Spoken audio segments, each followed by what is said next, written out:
Vocês viram a situação em que os fariseus, unidos aos herodianos do partido de Herodes, colocaram Jesus. Por quê? Porque eles já tinham decidido a morte de Jesus. Já tinham decidido. Já era decisão.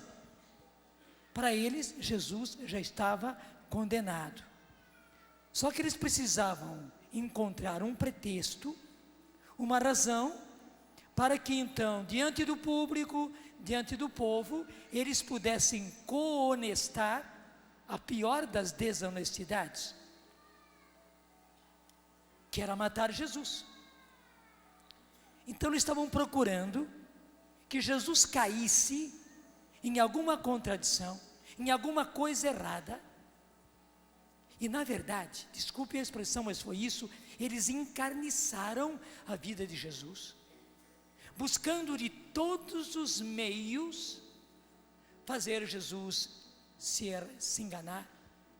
E chegaram a coisas inauditas, como por exemplo aquela ocasião em que eles pegaram aquela mulher surpreendida em adultério. Provavelmente os bandidos acabaram justamente fazendo com que aquela mulher fosse surpreendida em adultério. Provavelmente algum deles foi adulterar com ela, e todos os outros já estavam de comum acordo, tudo combinado, para surpreenderem e pegarem em flagrante. Veja que maldade terrível. Daí surpreendendo, pegando em flagrante, claro, o homem que foi adulterar estava salvo, mas a mulher não, a mulher foi tomada do jeito que estava e levada ali em praça pública, diante da esplanada do templo, onde Jesus estava ensinando bem de manhã cedinho. E aí diante de todas as pessoas, eles expuseram aquela mulher ao público, dizendo: mestre, acabamos de surpreender esta mulher em flagrante adultério. A lei de Moisés manda condenar, apedrejar tais mulheres, até a expressão tais mulheres. E tu, o que dizes? Fizeram tudo isso por maldade, porque para eles essa situação deixaria Jesus sem escolha. Porque se Jesus dissesse: condenem, apedrejem, eles mostrariam imediatamente diante de todo o povo que já sabia de toda a misericórdia, de todo o perdão de Jesus. Jesus vivia falando do perdão, da misericórdia. Então, se Jesus mandasse apedrejar, a lei manda apedrejem, eles colocariam Jesus diante do povo. Mas se Jesus dissesse o contrário: não apedrejem, vamos usar de misericórdia, vamos usar de clemência, vamos perdoar, perdoem, eles seriam os primeiros. E logo os doutores da lei já estavam todos por ali, prontinhos, os chefes do povo já estavam ali para chegarem naquela hora, todos eles. E é claro, Jesus teria acabado de errar diante da lei, isso diante do povo. Já pegariam Jesus, já prenderiam Jesus, já levariam Jesus, já condenariam Jesus por estar violando a lei e ensinando o povo a violar a lei. E com essa situação eles armaram tantas. Você sabe como é que Jesus, na verdade, não é que ele se saiu da situação, mas como ele teve a solução que ninguém podia imaginar. É que hoje, depois de tantos anos de evangelho, nós estamos acostumados com esse evangelho. Mas que impressionante, quando eles perguntaram: Jesus não respondeu nada, silenciou. Ele também precisava parar, refletir e tirar lá de dentro do coração dele a resposta. E vejam, essa é uma coisa muito importante para nós. E vocês que são casados, portanto, precisam aprender muito disso, porque nós erramos demais. Nós achamos que temos que dar as respostas sempre imediatamente. E pelo fato de acharmos que temos que dar as respostas sempre imediatamente, quantas e quantas vezes nós respondemos no quente, no emocional, no nervoso, sem ter tempo de raciocinar. Porque há situações que abalam a gente. E que interessante, acho que você já percebeu, a primeira coisa que acontece quando nós somos abalados é igualzinho a alguém que recebeu um murro, como no ringue de boxe, atordoa. Você perde a capacidade de raciocínio, especialmente a capacidade de um raciocínio rápido. Então você tem que parar, você tem que se recompor, para você entrar novamente na tranquilidade e reassumir a sua capacidade de raciocínio, reassumir a sua capacidade lógica, e daí começar a agir pela lógica, pelo raciocínio. Não é verdade? Já começa por aí. Mas além disso,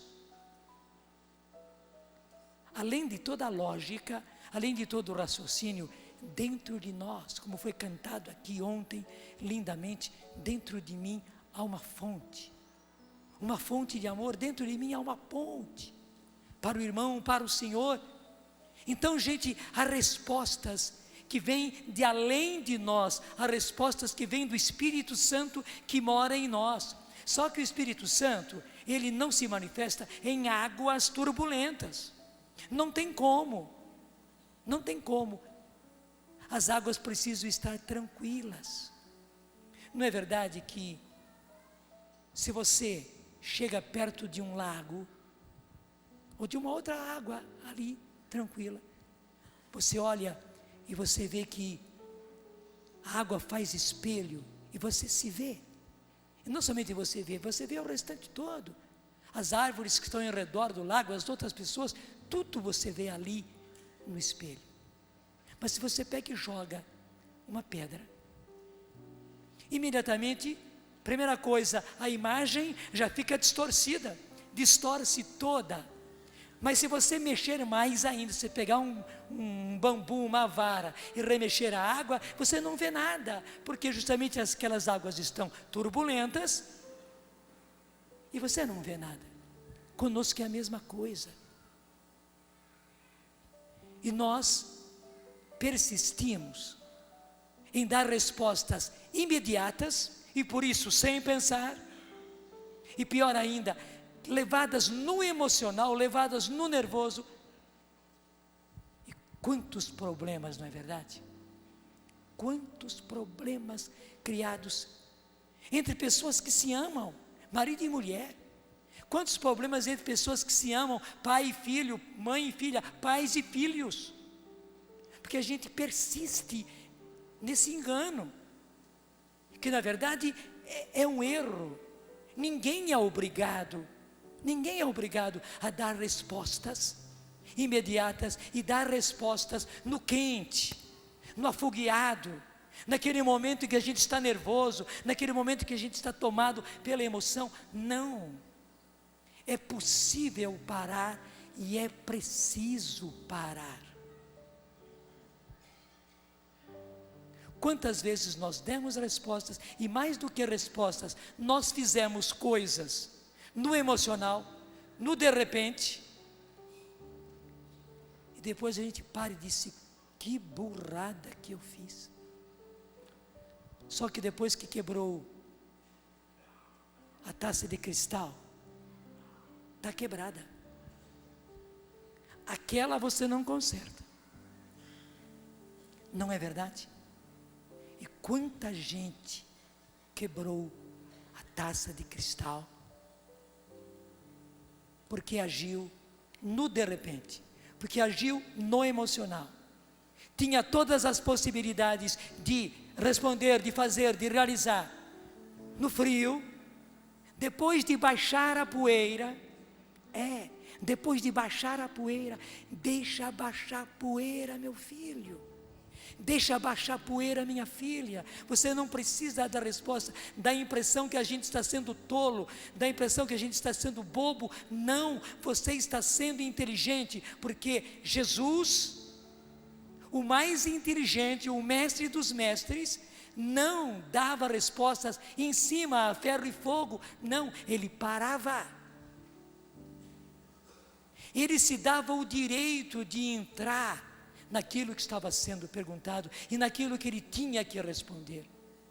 Mais ainda, ele ia perguntar ao Pai, ele ia perguntar ao Espírito Santo, no interior dele, como é que ele devia responder, como é que ele devia fazer naquele momento. Está entendendo? Jesus, que era Jesus, o mais sábio de todos os homens, porque ele é homem também, mas Jesus, o Filho de Deus, não dava respostas em cima. Se ele que é o Senhor, se ele que é o Mestre, se ele que é o Filho de Deus, não dava respostas em cima a ferro e fogo, por que a gente insiste?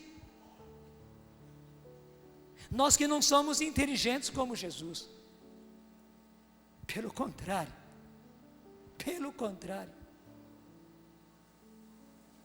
Porque além de tudo, todos nós trazemos muitas machucaduras, não é verdade?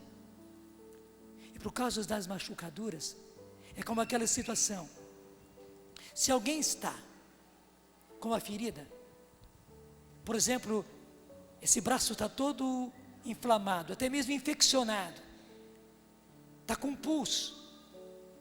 Pegar no braço de alguém, não tem problema nenhum. Pode pegar no braço, pode apertar. Mas se a pessoa está com o braço infeccionado, com pus, meu Deus, é só tocar, que ai! Por que está doendo? Porque pegar no braço de alguém dói? Não, pegar no braço de alguém não dói, mas pegar no braço de alguém que está machucado, que está inflamado, que está infeccionado, que está com pus, é uma dor lancinante, verdade é, não é? Quantas pessoas estão em carne viva por causa das feridas? Então, justamente por isso, a gente não pode, e além dessas feridas que estão tão patentes, outras feridas que a gente às vezes não sabe, mas que estão aí vivas. É por isso também que nós precisamos continuamente de cura interior, continuamente. Cura interior não é um luxo, cura interior é uma necessidade. É por isso que a Canção Nova faz tantos encontros de cura e de libertação, tantos encontros de cura interior.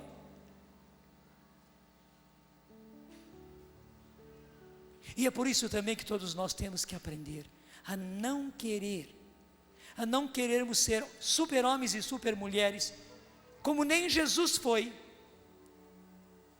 e pararmos e pensarmos, mesmo que pensem que eu estou sendo bobo, pelo contrário, eu estou sendo inteligente, vou entrar na minha calmaria, vou deixar a poeira baixar, para depois eu poder responder, para depois eu poder agir. E mais do que isso, mais do que buscar a lógica, mais do que buscar o raciocínio, mais do que buscar a cabeça fria, eu vou buscar no meu interior, que na hora da agitação eu não consigo, buscar lá no centro de mim mesmo, a voz de Deus, a voz do Espírito Santo, a resposta do Espírito, aquilo que eu tenho que responder ou fazer. Senhor, eu já estou pedindo por cada um desses teus filhos e filhas. Estou pedindo, Senhor, por cada um de nós. Senhor, quanto erramos. E quantos desastres nós já ocasionamos, Senhor. Desastres dos quais nos arrependemos sim. E o arrependimento foi válido, mas não conseguimos refazer aquilo que a gente quebrou. Então, Senhor, dá-nos agora esta graça de aprender e de recomeçar tudo, Senhor. Senhor, dá-nos a graça de pensar diferentemente, muda a nossa mente, muda a nossa mentalidade, muda a nossa cabeça, Senhor, e muda os nossos sentimentos, Senhor. Pelo contrário, faz com que a gente saiba que o Teu Espírito Santo cutuque a gente dizendo: não, você não é bobo, você não é tolo, você não é trouxa, não respondendo na lata, na bucha, não, você é inteligente e você é filho, você é filha de Deus, que tem uma outra resposta. Sim, Senhor, concede.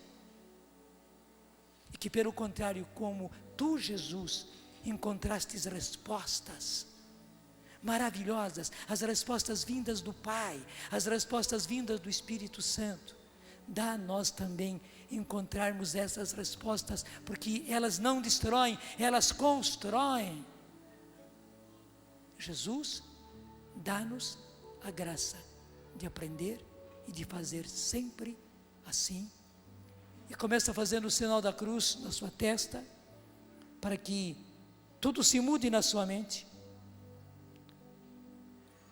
para que a sua cabeça dura se dobre e aprenda. Mas faz o sinal da cruz também sobre os seus lábios, para que eles não sejam tão apressados e não queiram dar respostas na lata, na bucha, em cima, no quente, estragando tudo. Mas faz o sinal da cruz sobre o seu peito, sobre a sua vontade, sobre a sua liberdade, mas também sobre o seu coração, os seus sentimentos, as suas emoções. Mas faz também o sinal da cruz com uma mão na outra, e depois com a outra na outra, a direita fazendo o sinal da cruz na esquerda, e a esquerda fazendo o sinal da cruz na direita, porque também nós erramos muito fazendo antes do tempo, realizando antes do tempo, agindo antes do tempo. E faz o sinal da cruz sobre toda a sua pessoa, no nome do Pai, do Filho e do Espírito Santo. Amém. Muitos de nós precisariam fazer o sinal da cruz até lá embaixo, né? Até a ponta do pé, para pegar tudo, porque alguns não fazem com as mãos, fazem com o pé logo direto, na base do pontapé. Se você quiser estar sentado é mais fácil, né? Faz o nome do Pai até o dedão do pé. Com todo respeito, no nome do Pai, do Filho e do Espírito Santo. Amém. E pode aplaudir, porque o Senhor quer ensinar você. Obrigado, o Senhor ensina. O Senhor não está ensinando não aqui com aquilo que o Senhor falou, mas com aquilo que o Senhor fez.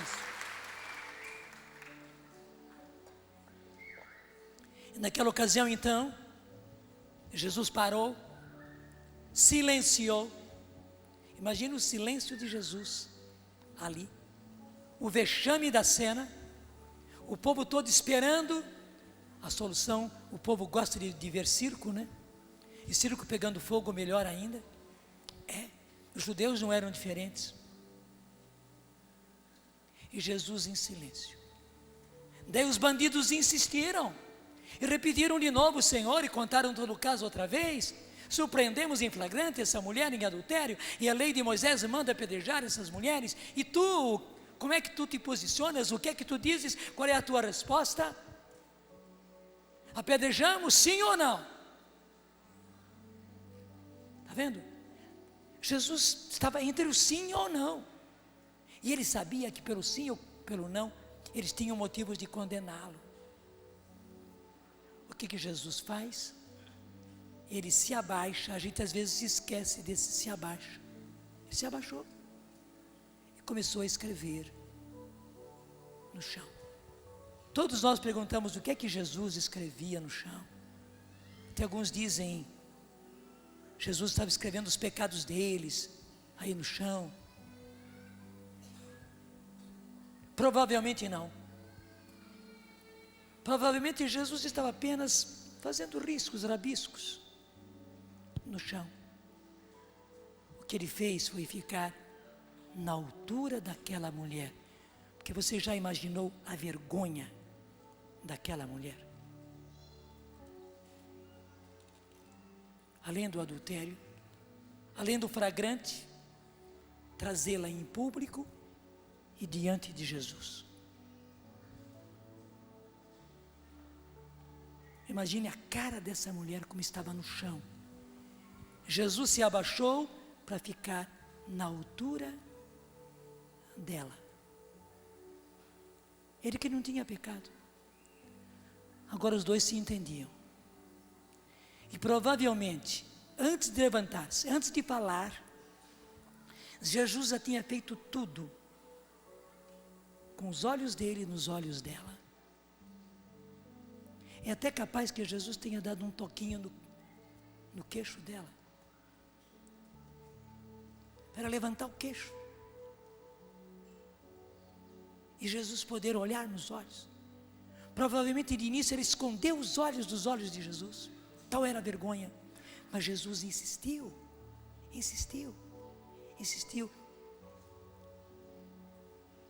e ele já fez com os olhos, para depois de perdoar, depois da sentença do perdão a ela, que era o principal. Veja o que aconteceu. A lei mandava apedrejar, não apenas condenar, apedrejar. Jesus tinha todo o direito de pegar a primeira pedra e atirar nela, mas Jesus perdoa, e só com os olhos, sem dizer nada, no maior silêncio. E provavelmente isso falou muito mais forte àquela mulher do que qualquer palavra, qualquer sermão que ele fizesse a ela. Verdade ou não é? Daí ele podia levantar, daí ele podia dizer aos outros: quem não tiver pecado, atire a primeira pedra. Igualmente hoje nós estamos acostumados, isso já deu até música, né? Eu era menino quando surgiu aquele samba, né, com o tema disso, né? Até samba já deu. Brasileiro de tudo faz samba, né? Até a desgraça, o brasileiro faz samba, maravilhoso. Hoje estamos acostumados com essa resposta de Jesus, mas imagine, nunca ninguém até então tinha pensado nisso, e nunca ninguém até então tinha dito isto. Era único. Imagine como aquilo caiu como um raio naqueles homens.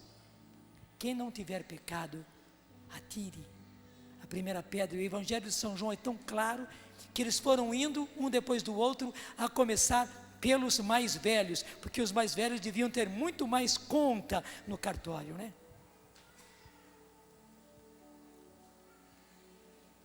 E por fim ficou só Jesus e aquela mulher. Mulher, ninguém te perdoou. Aliás, ninguém te condenou.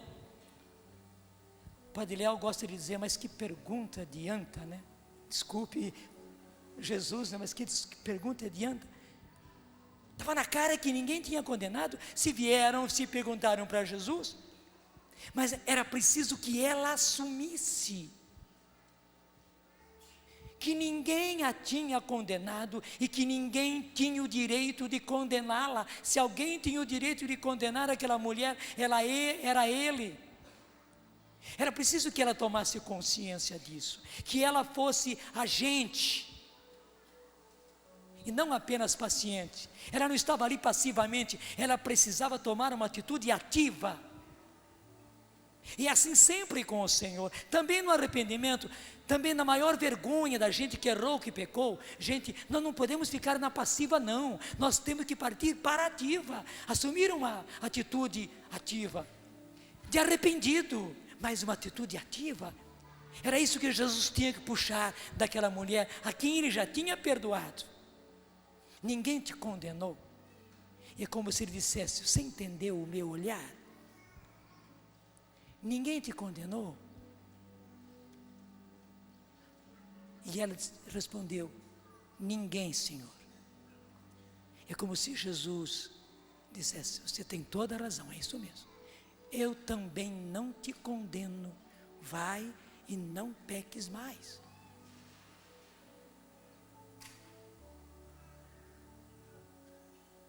Era assim. E eu diria, Por que é que Jesus trouxe toda essa resposta?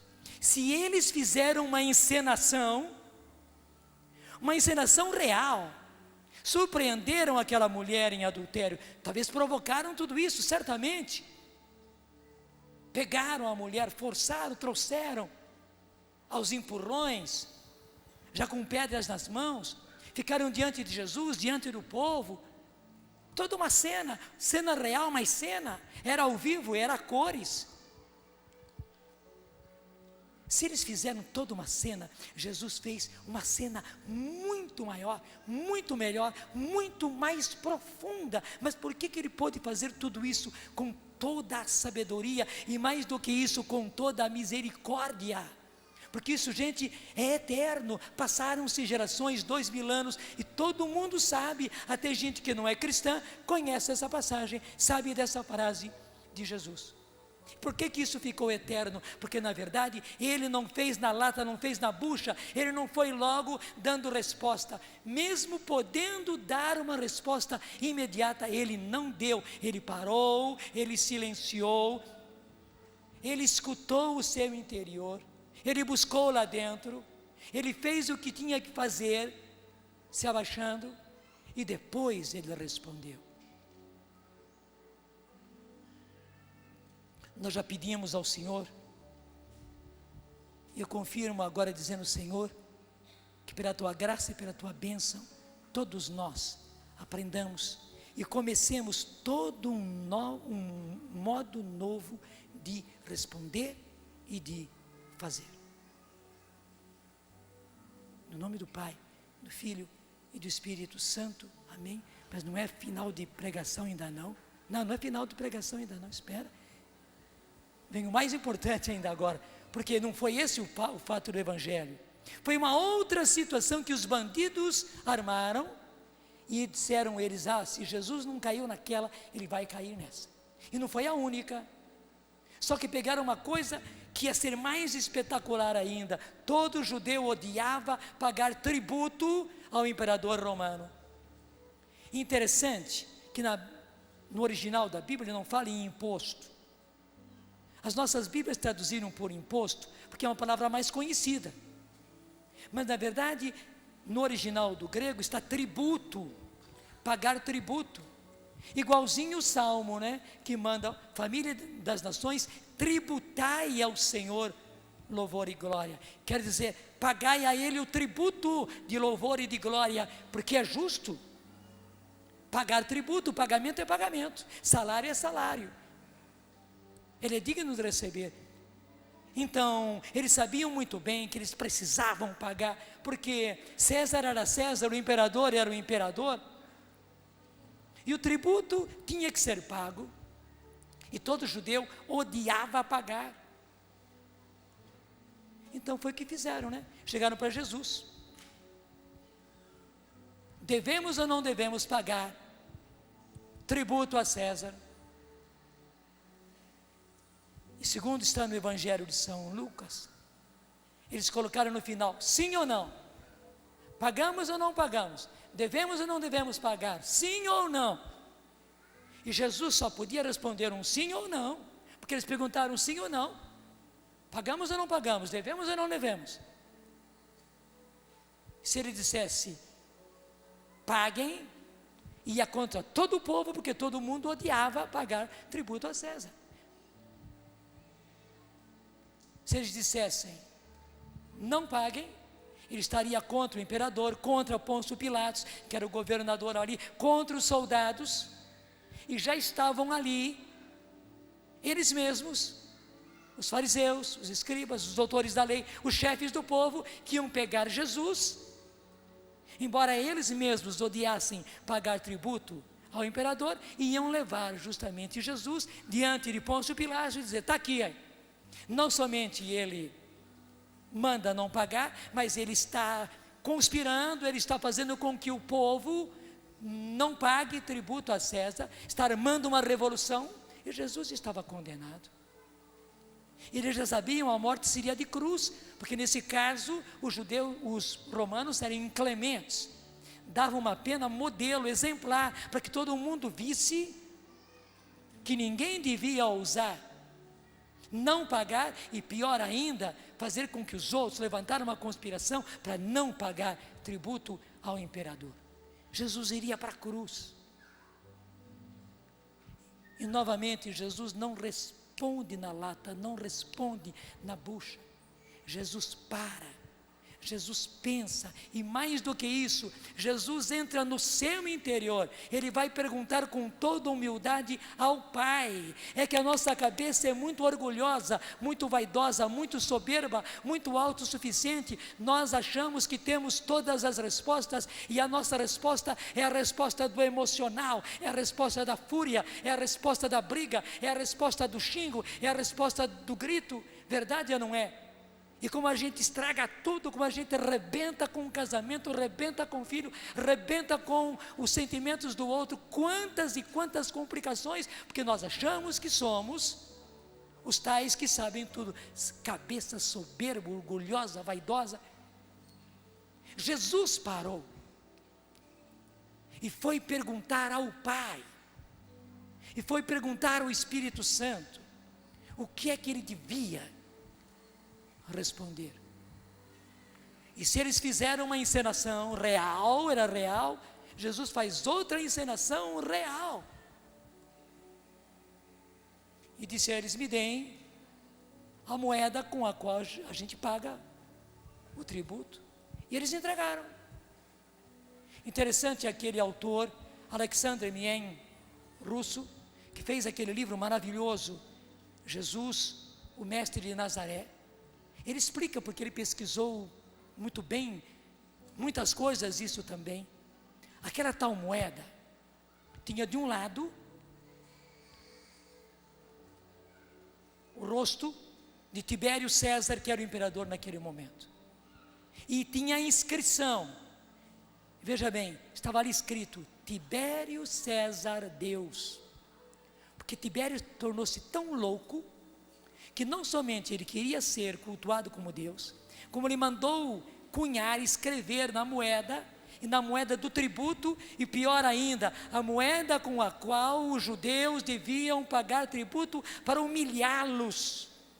Tibério César Deus, e eles tinham que pagar o tributo justamente com uma moeda na qual estava a cara dele impressa, de Tibério César, e a inscrição louca dele: Tibério César Deus. E o judeu tinha que passar por essa vergonha, esse vexame, que um judeu nenhum aceitava, de pagar o tributo com aquelas moedas. E veja que saída maravilhosa, que não era só da inteligência de Jesus, não, era do Espírito Santo, era do Pai falando a ele. Então Jesus, com a moeda na mão e até com a inscrição ali, a resposta que todos nós sabemos, ela é antiquíssima, estamos acostumados com ela: dai a César o que é de César, e dai a Deus o que é de Deus. Mas só que, gente, aí dentro dessa resposta maravilhosa de Jesus, que confundiu a eles e ficaram boquiabertos, não tinham mais resposta. Estava tudo respondido. Estava tudo respondido, para que mais palavras? E veja quão poucas palavras: dai a César o que é de César, dai a Deus o que é de Deus. Parece um verso, né? Pronto. Mas aí dentro havia toda uma sabedoria maravilhosa para nós. Primeiro, Jesus não era contrário a que todos nós praticássemos todos os nossos deveres de cidadãos. Dai a César o que é de César. Quer dizer, dai a este mundo o que é desse mundo, dai à sociedade o que é dessa sociedade, dai aos governantes dessa sociedade o que é devido aos governantes dessa sociedade. Todos nós estamos inseridos numa sociedade muito concreta, muito concreta. E temos que ser bons cidadãos, ou até melhor dizendo, temos que ser os melhores cidadãos.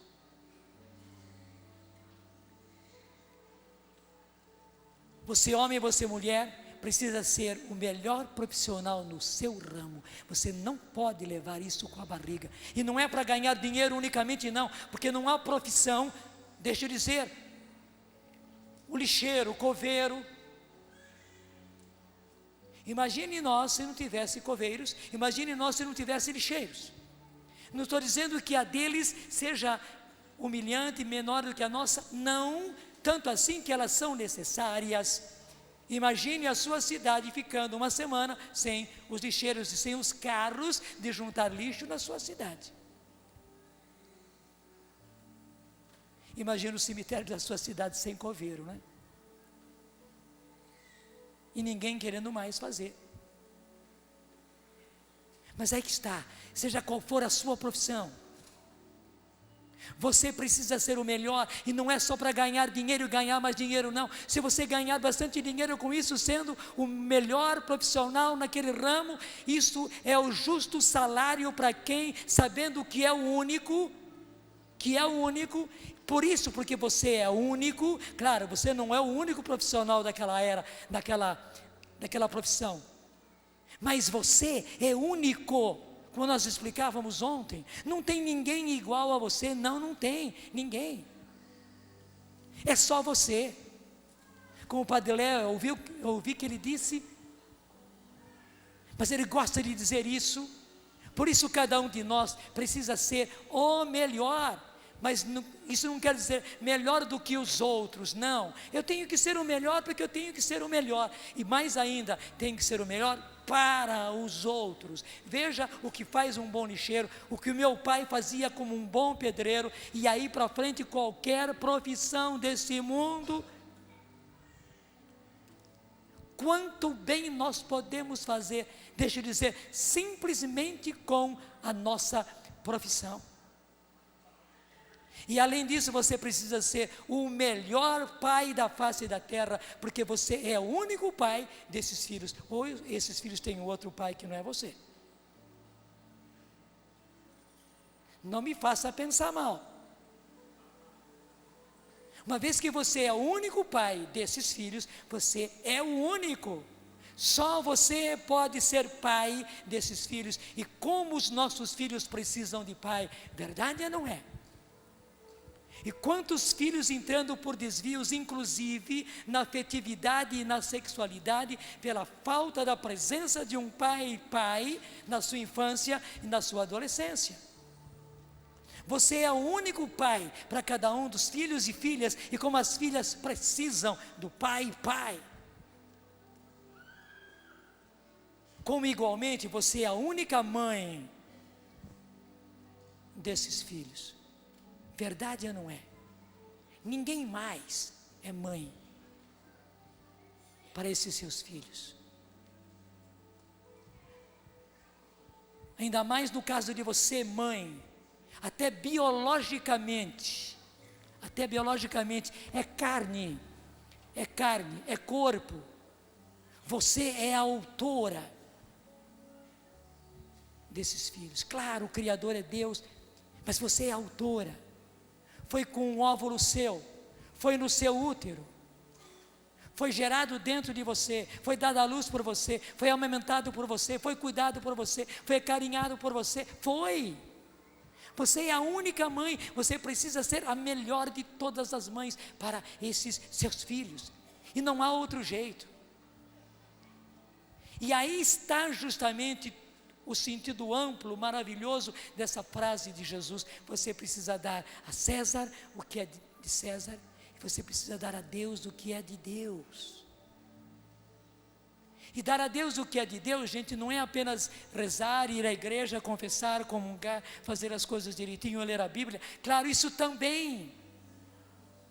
Mas Deus precisa de você como homem, Deus precisa de você como mulher, Deus precisa de você como esposo, Deus precisa de você como esposa, Deus precisa de você como pai, Deus precisa de você como mãe, Deus precisa de você como profissional homem, profissional mulher, Ele precisa de você como dono de casa, Ele precisa de você como dono de casa, e é importante isso, você é dono de casa, não é um mandão, não é um autoritário, mas você é o dono da sua casa, e você precisa realmente exercer a sua capacidade e o seu dom, é dom de Deus, de ser o dono da sua casa. Claro, junto com a sua esposa, mas você é o dono da sua casa, você precisa ter as rédeas nas mãos, e se você perdeu as rédeas das mãos por 1000 coisas, até por coisas erradas que você fez, até por ausência, até por alcoolismo, talvez por um mau exemplo, talvez pelo seu temperamento, pelos seus erros, não sei, mas não está tudo perdido, e Deus está com você, Deus está com você, Deus é seu sócio, Deus é seu aliado, para você retomar as coisas, e você tornar-se o dono da sua casa, tanto quanto a sua esposa, a mãe dos seus filhos, é a dona da sua casa. E assim você honra a Deus, você dá a Deus aquilo que é de Deus, porque Deus precisa ter os melhores filhos. Deus é honrado com os melhores médicos e com os melhores coveiros. Deus é honrado com os melhores juízes e advogados e promotores públicos, e Deus é honrado pelos professores, pelas professoras das criancinhas, do maternal, da faculdade, de qualquer universidade. Deus é honrado, pelo mecânico, pelo pedreiro. Deus é honrado pelo comerciante, pelo vendedor. Deus é honrado pelos seus filhos, sendo os melhores naquilo que eles são, melhores para os outros. Veja, se cada um de nós fosse realmente um filho de Deus, o melhor na sua profissão, se somente nós cristãos fôssemos os melhores naquilo que somos, veja como o mundo seria diferente. Gente, aqui um grande arrependimento, e aqui uma grande necessidade de todos nós, sem exceção. Eu tenho que ser o melhor Padre Jonas da face da terra, tenho. Não melhor do que os outros, mas eu tenho que ser o melhor. O único Padre Jonas Abib da face da terra sou eu, filho do meu pai e da minha mãe, sou eu. Eu tenho que ser o melhor, e tenho que me superar hoje. Hoje eu tenho que ser melhor do que ontem, mas não tão melhor como amanhã, porque amanhã eu preciso ser melhor do que hoje. Será que você entendeu? Vou falar de você. Hoje você precisa ser melhor do que ontem, melhor hoje do que ontem, mas não tão bom como amanhã. Por quê? E só porque amanhã você vai ser melhor do que hoje, e depois de amanhã você vai ser melhor do que o dia anterior, e no outro dia você vai ser melhor do que o dia, mesmo que seja um pouquinho, mesmo que seja um pouquinho. Deus quer e precisa, e deixa eu dizer mais, a sociedade precisa, o mundo precisa, seus filhos precisam, sua família precisa que você seja melhor, com mais bondade, com mais carinho, com mais afeto, com mais paciência, com mais mansidão, com mais compreensão, com mais humildade, com mais simplicidade, com mais acolhimento, sim, com mais sorriso, com mais humor, alegria e humor. E mais ainda, seus filhos, sua família, sua esposa, seu marido, não apenas precisam ser amados com tudo isso, mas eles precisam sentir o toque da bondade, sentir o toque do acolhimento, sentir o toque do perdão, sentir o toque da sua paciência. Precisam sentir o toque da sua paciência, mas também o toque da sua mansidão, etc, etc, etc, etc, etc. Sua família precisa de você cada dia melhor. Vamos pedir logo agora: Senhor, eu quero e eu preciso ser melhor. Vai dizendo você também: Senhor, eu preciso ser melhor.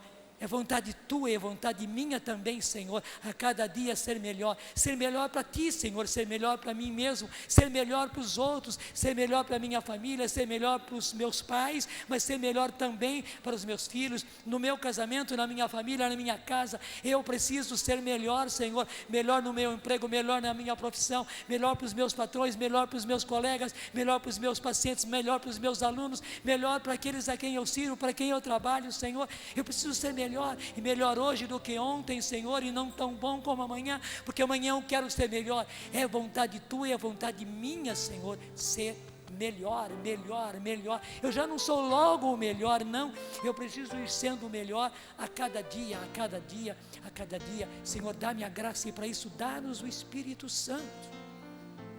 Dá-nos o Espírito Santo. Que o Teu Espírito Santo faça isso em nós. Certamente, Senhor, só na Tua vinda, somente na Tua vinda, somente no mundo novo, na terra nova, nós seremos perfeitos, seremos o ótimo. Mas que o Teu Espírito Santo nos faça cada vez melhores. Eu quero amar, eu quero ser aquilo que Deus sozinho